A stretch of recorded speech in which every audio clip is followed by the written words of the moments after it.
맡은 제목은 통일 이후 국민 통합을 위한 효율적 경제 시스템 운영 방안인데요. 제가 이 주제를 갖고 기도를 좀 했습니다. 신이여, 이런 주제에 대한 해답이 있습니까? 기도를 좀 많이 해야지 이 답이 나올 주제인 것 같습니다. 왜냐하면 이 제목이 참 절묘한 제목인 것 같아요. 통일 이후에 국민 통합도 하고 경제도 잘 운영해보자. 정말 바람직하고 이상적인 주제인데 이게 과연 현실에서 어떻게 가능할지, 이게 지금 우리 한국 사회가 직면하고 있는 문제, 경제도 잘 발전시키면서 복지도 잘 같이 가자. 연금 문제를 해결하는 데 있어서 공무원 연금 개혁이 있는데 공무원들도 만족시키면서 연금 개혁도 합리적으로 하자. 공부도 잘하면서 운동도 열심히 하자. 뭐 아주 이렇게 대립적인 주제라 과연 이게 어떻게 답을 낼지 굉장히 관심이 많은 주제입니다. 1월 6일 날 박근혜 대통령께서 통일 대방론을 얘기를 했습니다. 그랬더니 주변에 청와대 출입하는 외신 기자들이 다음날 영어 단어를 잭팟이라는 단어를 썼습니다. 카지노에서 딱 잡아당겼는데 같은 그림이 싹 나와가지고 돈을 많이 버는 경우죠. 그랬더니 조금 있다가 대통령께서 다보스 포럼에 가서 얘기를 했더니 외신 기자들이 잭팟이라는 단어는 조금 한 수준 낮은 영어 단어고 이건 브렉스루, 일종의 난관을 극복해서 돌파해서 성공으로 이루는 과정이다. 그래서 브렉스루를 했습니다. 그랬더니 미국의 한국어 영어를 동시에 잘하는 우리 브라이언 마이어 같은 교수님이 뭐라고 그랬냐면 저한테 전화를 해서 그 단어가 다 조금 뉘앙스가 틀리다. 보낸저라는 단어가 맞다. 수지 맞는 일이다. 이 통일이라는 게. 하여튼 투입보다는 산출이 많이 남은 그런 뜻이라고 얘기를 했는데 이 단어 하나를 두고 해석이 이렇게 달라지는 거 보면 통일이 갖다 줄 이 경제 분야의 파급 영향이 간단치 않겠구나라는 것을 저희가 절감을 합니다. 자, 정치 논리와 경제 논리가 충돌하는 이 주제를 본격적으로 다뤄보도록 하겠습니다. 자, 국민 통합과 경제 효율의 관리는 아마도 통일의 형태에 관해서 달라지겠죠. 어떤 통일을 하느냐에 따라서 어떤 통일 비용이 들이고 어떤 또 경제 통합을 할 것인지 다를 것입니다. 자, 제가 130페이지에 간단하게 세 타입, 통일의 형태에 관해서 Y 플러스 1이라는 급진적 통일, 즉 레디칼 타입, 아무래도 동서독 방식이 되겠고요. 그레이주얼, 점진적으로 가는 방식이 있고요. 아까 우리 김영환 발표자께서 말씀하신 홍콩, 중국의 양제 방향이 있겠죠. 어떤 타입의 통일이냐에 따라서 국민 통합과 효율적 경제 통합이 달라질 수 있는데 일단 우리의 통일은 1번 타입을 가정을 하고 말씀을 드리도록 하겠습니다. 자, 먼저 통일을 했던 독일 예를 조금 들어보겠습니다. 90년 베를린 장벽이 무너지면서 3월 18일 날 동독에서 이제 선거를 합니다. 아마 김정은 정권이 무너지면 이제 북한에도 선거가 있겠죠. 이 독일의 정당들이 캐치프레이즈를 걸었습니다. 캐치프레이즈가 재미난 게 150억 마르크를 내가 소독 가서 받아오겠다. 이게 자민당. 3인당은 모아 캐시, 더 많은 현금을 받아내겠다. 그 다음에 독일을 위한 연맹이라는 것은 빨리 받아오겠다. 자, 이걸 받아들은 서독의 기민당 지도부, 콜 수상, 겐셔 외무장관 등등이 모여서 한숨을 푹푹 쉽니다. 어느 당이 당선되든 우리한테 손 벌리는 것은 당연하겠군. 이렇게 이제 결론을 줬습니다. 자, 드디어 이제 당시의 그 상황에 대해서 미운년에서 활동하고 있는 그 만화가가 있습니다. 하이칭거라는 분이 만화를 그때 독일 신문에다 냈는데, 통일이라는 거대한 아인하이트, 독일 말로 그게 이제 저쪽에서 떠오르는데, 태양이 다 떠오른 다음에 밑에 한 단어가 딱 써 있습니다. 독일 말로 코스타트. 우리 브라이언 마이 교수님 또 독일어도 잘합니다. 일단 독일어 원어를 한번 또 물어보려고 하는데, 통일에는 비용이 들어간다라고 딱 떠오릅니다. 독일 국민들이 환성이 한순간에 이제 경악으로 바뀌었죠. 자, 90년 이제 독일 과도 정부의 드모르 총리하고 17명의 장관이 서독을 방문해서 담판을 줍니다. 자, 150억 마르크를 빨리 우리 동독에게 지원을 해야 된다. 그렇게 얘기를 합니다. 자, 왜 150억 마르크요? 그랬더니 서독의 주 중에서 중하위권 수준의 주의 수준에 동독의 주들이 도달하는데 필요한 경비다. 이렇게 이제 정의를 내립니다. 그러니까 우리 서독에 잘 사는 주 기준이 아니고 중하위권 주에 우리가 10년 안에 도달하는데 필요한 비용이 150억 마르크다라고 합니다. 당시 뭐 달러와 마르크가 한 2대1 정도로 보니까 달러로 계산하면 한 7, 80억 달러 정도를 이제 요청을 했고요. 그래서 뭐 이제 서독이 동독을 지원하고 했습니다. 당시 서독의 인구가 6,200만, 동독이 1,800만, 4대 1이었고요. 땅도 또 서독이 훨씬 넓었습니다. 서독이 세계 3위의 경제대국이었고요. 동독이 되게 못 사는 줄 알았는데 사회주의 국가이긴 하지만 당시에 저머니의 기술 수준이 있기 때문에 세계 한 30위권 정도였습니다. 자, 당초에 한 1조 마르크를 예상했는데 뭐 한 2조 마르크 들었다라는 게 서독의 추산입니다. 자, 이 뭐 돈이 들어가는 과정에서 우리가 나중에 이 경제적 동서독 통합을 평가할 때 세 가지의 미스테이크, 에러가 있었다라는 얘기를 합니다. 세 가지의, 과연 이게 미스테이크인지 에러인지는 뭐 정치학자가 바라보는 눈하고 경제학자가 바라보는 눈이 다릅니다. 첫째 미스테이크가 뭐요? 예, 동서독 화폐를 1대1로 교환한다. 동독 1마르크를 가져오면 은행에서 서독 1마르크를 바꿔준다. 그 당시 동독은 국민차라는 조그만 차를 탔는데 감히 서독의 메르세데스 벤츠, BMW, 아우디를 살 수가 없습니다. 왜?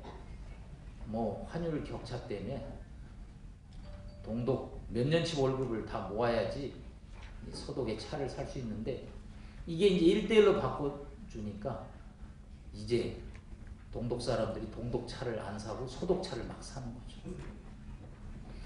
환율이라는 건 그 나라의 경제력을 반영하는데 그 경제력을 반영하지 않고 동등하게 해버렸습니다. 그러면 실제로는 교수님 몇 프로의 차이가 있었습니까? 정확하게는 4.4대 1의 격차가 있었다는 거죠. 과거에는 2,500마르크를 서독 마르크를 가져가려면 10,000 동독 마르크를 갖고 와야지 바꿔줬는데 그냥 2,500 갖고 오면 2,500을 바꿔줬고요. 두 번째 에라는 임금을 1대1로 한다는 겁니다. 자, 서독 사람 8시간 일하는 거하고 동독 사람 8시간 일하는 것을 똑같이 임금을 했습니다. 마지막 뭐 저희가 또 경제학적으로 문제가 있다는 점은 분단이 됨으로써 과거 동독의 서독 소유자들 땅이 있죠. 이 땅을 원소유자들에게 실물로 반환한다. 자, 그러니 동독 사람들이 경작지에서 밀려나게 생겼죠. 그래서 소송을 했습니다. 10년 동안 220만 건의 이 토지 반환 소송이 일어난 겁니다.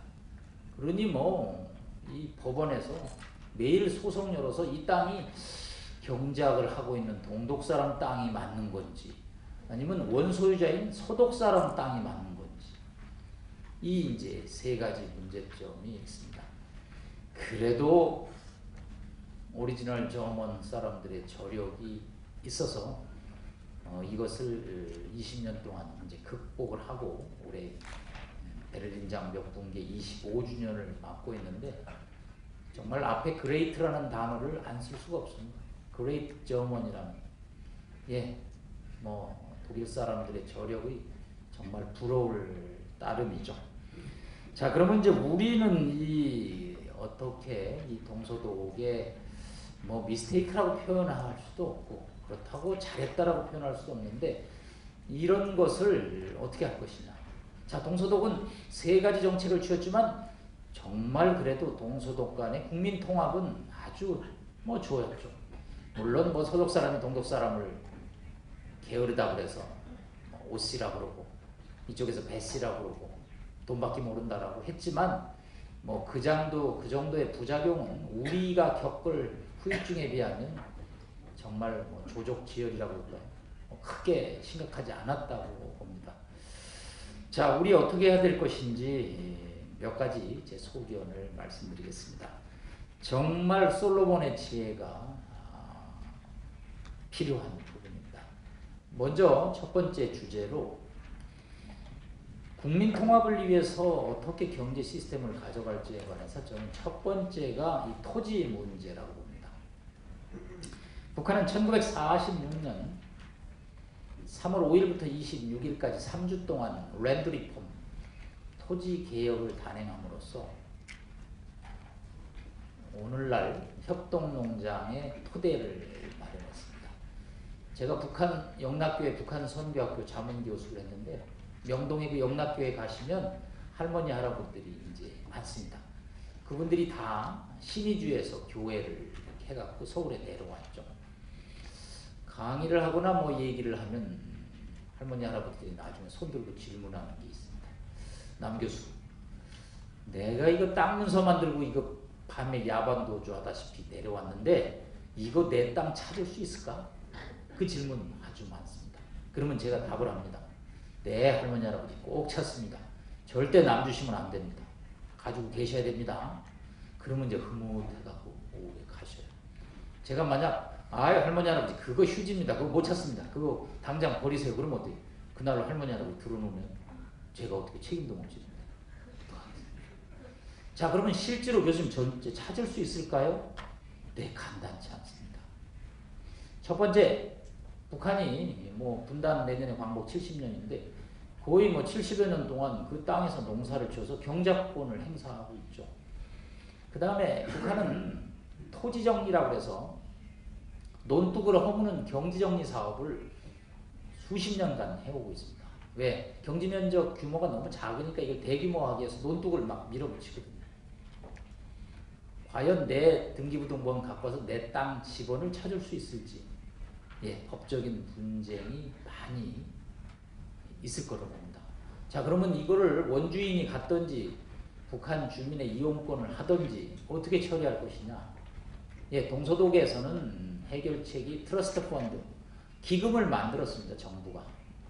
그래서 그 기금을 가지고 공시지가 낮은 토지 가격을 기준으로 분쟁을 하나하나 해결했습니다. 자, 그러면 북한 어떻게 할 것이냐? 제가 주장하는 것은 원소유자든 경작자가 됐건 이 지금의 북한 토지의 공개념은 살려가야 된다는 거죠. 지금 북한 식량 생산량의 95%를 책임지고 있는 것이 협동농장입니다. 한 400헥타르에서 700헥타르가 규모고요. 500가구가 평균 소속되어 있습니다. 공동생산, 공동분배, 공동소비입니다. 자, 이 규모의 경제를 저는 건드리지는 말아야 된다고 합니다. 그러면 협동농장이 일어나는 이 시스템은 어떻게 고치겠습니까? 우리 요즘 조금씩 농촌에 노인들밖에 없어서 농사 짓지를 못하죠. 그래서 도입하는 게 위탁 영농 회사죠. 자, 경작자들에게 일하는 권리를 인정함으로써 인센티브 시스템을 도입해서 정부가 협동농장에 대해서 공기업 상장 주식 공개를 하듯이 이것을 이제 이 농장원들에게 일하는 비율만큼 인센티브 시스템으로 회사 시스템으로 바꾸어야 된다. 북한의 농지는 전국토의 25%로서 굉장히 산악지대가 있어서 우리처럼 영농에 적합하지 않기 때문에 한국의 2,000평, 3,000평의 이 소농 규모로 쪼갰다가는 정말 그거는 농사 짓기 어렵습니다. 아마 제가 과거에 금강산공원 할 때 딱 금강산공원에 갔더니 어떤 아주머니 한 서너 분이 딱 차를 마시는 시간에 저보고 그래요. 아유 교수님 와서 이거 보니까 손댈 데가 많습니다. 그래요. 그래서 네 아주머니들은 그럼 어떻게 손을 대시겠어요? 그랬더니 저희한테 맡겨주시면요 이거 확 뜯어고쳐 돈 되게 만들겠습니다. 갑자기 깜짝 놀랐습니다. 이게 앞으로 통일 이후에 이 북한의 토지 공개념이 무너지면서 우리의 부동산 투기가 이게 아마 북한에서 재현된다면 이거 경제적 부담. 왜? 북한에 일자리를 만들기 위해서는 SOC, 도로, 항만 등 많은 사회 간접 자본 투자가 이루어져야 되는데 이게 만약 부동산 투기 자금에 의해서 소유가 된다면 그 비용은 엄청날 수밖에 없죠. 그래서 저는 토지 공개념과 인센티브 시스템을 배합하는, 절묘하게 결합하는 어떤 방안이 나와줘야 된다고 보고요. 만약에 이걸 합리적으로 못하면 가난한 북한 사람, 돈 많은 남한 사람으로 변화될 수밖에 없다. 왜? 만약에 부동산을 거래를 자유화시킨다면 그거는 결국은 자본 싸움이 되고요. 그거는 돈이 가지고 있는 남한 사람이 북한 사람을 압도적으로 몰아냅니다. 무슨 얘기냐면 토지에서 사람들이 밀려나갈 수밖에 없거든요. 그러면 그게 이제 자본 투기 논리로 변질될 수 있기 때문에 이 토지 공개념에 관해서는 굉장히 신중하게 접근을 해야 될 것 같고요. 두 번째, 화폐와 임금 통합 어떻게 할 것인가. 소득이 경제력을 있어서 1대1로 했는데 이거 과연 우리도 1대1로 해야 될지 2014년 6월 30일 기준으로 우리의 국민소득이 25,000불을 넘어섰고 북한은 한 1,000불 정도 봅니다. 뭐 어느 시점을 기준으로 할지 모르지만 하여튼 뭐 20대 1 이상인데 이 경제력 차이를 무시하고 1대 1로 하는 것이 북한 사람들에게 진정 행복인가 생각을 할 필요가 있거든요. 그렇게 되면요 북한 사람들이 어려워지는 일이 생깁니다. 왜? 자본이 부족한 데서 화폐를 1대 1로 하면요 인구도 또 우리가 5천만이고 저쪽이 2,500만이기 때문에 북한 사람이 어려워지는 시나리오가 발생되는 거예요. 자 그러면 뭐 통일위에도 이거를 교수님 차별해야 되나요? 네, 대단히 어려운 문제고요. 자 화폐를 1대 1로 만약에 임금을 통합하면요 북한의 실업자 일자리가 실업자가 대량 발생합니다. 예를 들어서 자 현대차에 여기 아산 공장에 북한 근로자를 고용한다 이겁니다. 자 그러면 한국 사람 200만 원 주는데 자 북한 사람 200만 원을 똑같이 준다고 생각하세요. 자 생산성만 따라가면 아무 문제가 없죠. 북한에서 어저께 온 사람을 이 노동 강도로 절대 일 못 시킵니다. 이미 많은 경험을 저희가 하고 있습니다. 자 그런데 월급은 계속 똑같이 주는데 생산성이 안 떨어지면 현대차에 어떤 일이 생기겠어요? 손실이 발생하죠. 손실이 발생하면 결국은 기업은 시장경제 원리에서 일자리를 줄일 수밖에 없습니다. 문을 닫을 수밖에 없죠. 대단히 어려운 문제입니다. 북한의 일자리는 사회 간접 자본을 확충하는 과정에서 많은 일자리 창출이 이루어져야 되는데 제가 북한에 갔더니 실업자가 없다고 저한테 자랑하더라고요. 완전 고용을 하고 있다. 평양 외곽에 남포까지가 딱 서울에서 인천인데 조국 헌정 3대 기념탑이라는 걸 세우고 있더라고요. 잠깐 버스를 세우고 이렇게 구경을 했더니 한 40명의 북한 군인들이 한 여기서 저 끝까지 돌을 옮기는 거예요.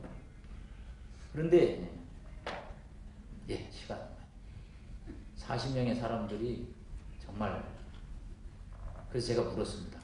저거 포크레인 동원하면 1시간이면 하는데. 그랬더니 교수 선생, 그렇게 하면 조국 헌정 기념탑의 고마움을 모릅니다. 정치 논리죠. 경제 논리가. 자, 그런데 통일위에도 그렇게 할 수는 없네요. 그래서 그러면 교수님 어떻게 해야 됩니까? 주장 A는 통일 후에 남북한 경제를 10년 동안 분리 운영하자는 주장이 경제학자들 사이에서 많이 있습니다. 그러나 과연 통합 후에 국민 통합을 해야 되는데 경제를 분리 운영할 수 있을 것인지. 아까 우리 김영환 발표자님께서 외교 연방제 시스템을 얘기했는데, 자, 경제는 그러면 어떻게 할 것인지. 대단한 난제입니다. 시간 관계상 제가 어떤 해답을 드리기보다는 여러분들과 저와 머리를 짜내서 좋은 묘책을 브레인스토밍 했으면 좋겠습니다. 경청해 주셔서 감사합니다. 고맙습니다.